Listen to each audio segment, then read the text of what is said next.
Dr. Brad Hannon here with another one of my MET Foundations of Health videos, where I am teaching you how to move right, eat right, and think right. In this video, I will be discussing a very important topic I call finding your why. One of the first things we should all do when beginning our health journey is spend some time on what I call your purpose and your why.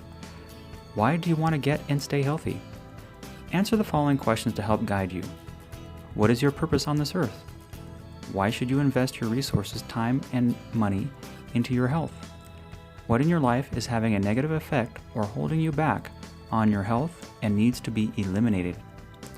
Who will be there to help you on this journey?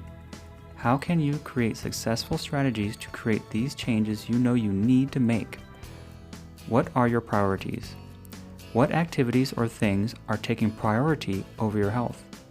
Should you reassess your priorities and move your health up to be one of the top priorities over things like Facebook, TV, vacations, cars, etc.?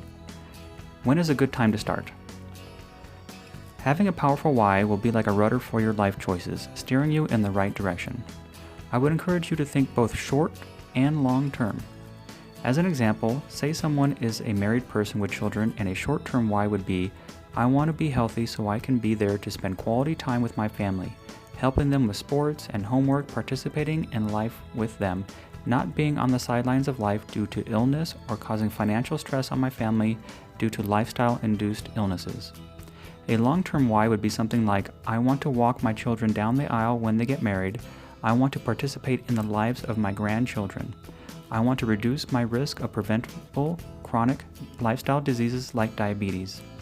Write your purpose and why on a 3x5 card and look at it daily. Try posting it to the fridge or mirror and inform your support team and family of your commitment to your purpose and your why. So remember, when you want to feel your best, think MET. How are you moving? How are you eating? And how are you thinking? And this can steer you in the right direction to achieve a healthier you.